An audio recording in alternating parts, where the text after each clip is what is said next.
Hello friends, मैं हूं सुदीप और आप देख रहे हो फ्री नॉलेज गेन का वीडियो। आज के इस ट्यूटोरियल पे हम लोग डिस्कस करेंगे GST on advance payment. If the recipient of goods और services paid advance to the supplier before the supply of goods और services will have to pay GST on it. अगर कोई बंदा किसी बंदे को गुड्स या सर्विस खरीदने के लिए पहले से कुछ एडवांस दे दिया है तो उस एडवांस के ऊपर वो सप्लायर क्या करेगा, जीएसटी काट लेगा एंड उस जीएसटी को गवर्नमेंट के पास डिपॉजिट करेगा। ठीक है, तो चलिए ये चीज़ एक एग्जांपल लेके इसको समझ लेते हैं कि कैसे इसका ट्रीटमेंट होगा। तो mister A has given order to mister B for buying goods amounting to ₹50,000 and gave advance for ₹20,000 on 25 August 2017।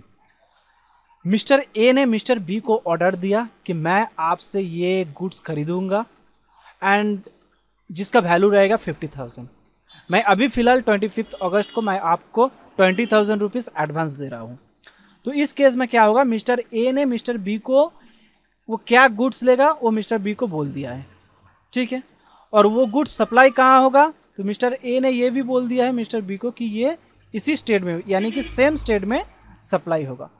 तो मिस्टर बी को ये पता चल गया वो क्या गुड्स लेगा, यानी कि उस गुड्स के ऊपर क्या रेट है मिस्टर बी को पता चल गया। और एक चीज़ क्या लेना चाहिए, place of supply. Mister A ने ये भी बता दिया मिस्टर बी को कि ये इसी सेम स्टेट में मेरा सप्लाई होगा। तो इस केस में मिस्टर बी क्या करेगा, तो चलिए देख लेते हैं। तो सपोज जीएसटी रेट इज 12%, तो mister B will issue a receipt voucher to mister A mentioned advance amount ₹17,857। क्यों? क्योंकि दोस्तों ये जो 20,000 अमाउंट है ये जीएसटी प्रोविजन में बोला गया है जो भी अमाउंट एडवांस में दिया गया होगा उस अमाउंट को मानना पड़ेगा कि इंक्लूडिंग टैक्स। तो इस केस में 20,000 का मानना पड़ेगा इंक्लूडिंग टैक्स। तो इस 20,000 को बैक कैलकुलेशन करना पड़ेगा। बैक कैलकुलेशन करके इसका एडवांस एक्चुअल एडवांस अमाउंट क्या है ये निकालना पड़ेगा। ये एक्चुअल एडवांस अमाउंट कितना हो रहा है, 17,857। एंड इसके ऊपर अगर 12% जीएसटी लगा है तो इसके 6% होगा सीजीएसटी एंड 6% होगा एसजीएसटी। किस फिगर के ऊपर, 17,857 के ऊपर, जिसका सीजीएसटी होगा 1,071.50 एंड एसजीएसटी होगा 1,071.50। ठीक है दोस्तों, ये क्लियर हो चुका है। अगर किसी बंदे ने किसी और को एडवांस दिया और उसके ऊपर क्या टैक्स जीएसटी रेट है उस हिसाब से बैक कैलकुलेशन करके उसको एक रिसिप्ट वाउचर इशू करना पड़ेगा एंड इस फिगर को मेंशन करना पड़ेगा। ठीक है, तो चलिए देख लेते हैं next point. When GST rate is not determinable, then 18% GST will have to be paid on those advances। अगर मिस्टर ए ने मिस्टर बी को तो ऑर्डर दे दिया लेकिन मिस्टर ए ने मिस्टर बी को ये नहीं बोला है कि मिस्टर ए कौन सा आइटम लेगा, कौन सा गुड्स लेगा, तो इसीलिए मिस्टर बी को ये तो नहीं पता चलेगा कि जीएसटी का रेट क्या है। तो उस केस में मिस्टर बी को क्या करना पड़ेगा, 18 हिसाब से जीएसटी काटना पड़ेगा, यानी कि 9% होगा सीजीएसटी एंड 9% होगा एसजीएसटी। ठीक है, नेक्स्ट पॉइंट देख लेते हैं क्या है। If the type of supply can not be ascertained while taking advance, consider this supply as interstate supply and charged as IGST. ठीक है, अब मान लीजिए मिस्टर ए मिस्टर बी को ये भी नहीं बताया कि ये गुड्स कहाँ सप्लाई होगा, ये सेम स्टेट में होगा या किसी स्टेट में होगा, ये नहीं बोला है। तो इस केस में मिस्टर बी को क्या मानना पड़ेगा कि ये एक इंटरस्टेट सप्लाई है एंड इसके ऊपर आईजीएसटी चार्ज करना पड़ेगा। ठीक है दोस्तों, तो चलिए नेक्स्ट पॉइंट देख लेते हैं क्या है। नेक्स्ट पॉइंट है the receipt voucher should contain, यानी कि मिस्टर बी मिस्टर ए को जो रिसिप्ट वाउचर इशू करेगा उसमें क्या क्या चीज होना चाहिए। तो first of all name of supplier, supplier का नाम, एड्रेस ऑफ सप्लायर, सप्लायर का एड्रेस, GST number of supplier, supplier का GST number, unique alpha numeric receipt voucher number of less than 16 characters.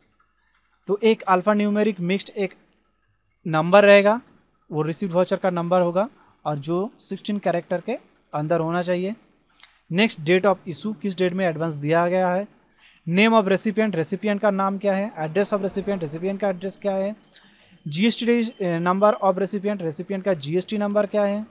Description और गुड्स और सर्विसेज, वो क्या goods या सर्विस ले रहा है उसका डिस्क्रिप्शन देना है। अमाउंट ऑफ एडवांस, एडवांस का अमाउंट देना है। रेट ऑफ जीएसटी, जीएसटी का रेट देना है। अमाउंट ऑफ जीएसटी, जीएसटी का अमाउंट देना है, यानी कि आईजीएसटी या तो फिर सीजीएसटी एंड एसजीएसटी का अमाउंट देना है। एंड लास्ट में सिग्नेचर ऑफ सप्लायर, सप्लायर उसमें एक सिग्नेचर करेगा। तो ये टोटल चीज़ आपको रिसिप्ट वाउचर के अंदर देना पड़ेगा। ठीक है, चलिए नेक्स्ट पॉइंट क्या देख लेते हैं। The liability will arise on the supplier on that date in which the entry of advance receipt will put in the books of account और on that date in which the amount will be credited in the bank whichever is earlier। तो ये liability supplier के ऊपर कब arise होगा, तो इसमें दो डेट है। एक डेट क्या है, जिस डेट में सप्लायर क्या कर रहा है, बुक्स ऑफ अकाउंट्स में एंट्री कर रहा है, और एक वो डेट है जिस डेट में उस अमाउंट बैंक में क्रेडिट हो रहा है। तो ये दो डेट में से जो डेट अर्लियर होगा, जो पहले होगा, उसी डेट में सप्लायर के ऊपर जीएसटी पे करने का लायबिलिटी अराइज हो रहा है। ठीक है, तो चलिए नेक्स्ट ऑप्शन देख लेते हैं। Supplier has to prepare a tax invoice after और at the time of supply of goods और services and adjust the amount of advance received it.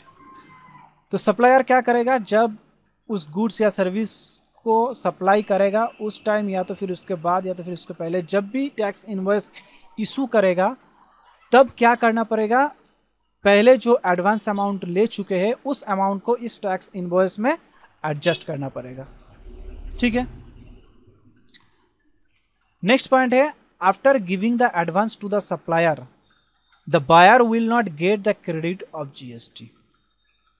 अब मान लीजिए मिस्टर ए ने मिस्टर बी को एडवांस दिया और मिस्टर बी ने उसको क्या किया, अगस्त में 25 अगस्त में उसका एंट्री कर दिया एंड उसका जीएसटी कर लिया, और वो सितंबर में जब रिटर्न दे रहा है उस रिटर्न में उसका वो डिटेल्स दे दिया एंड जीएसटी पे कर दिया। लेकिन मिस्टर ए उस सितंबर मंथ में इसका जीएसटी का क्रेडिट नहीं ले सकता है। ठीक है, तो कब ले सकता है, whenever supplier supplies goods or services and gives the tax invoice to the receiver, then only he or she gets credit of GST।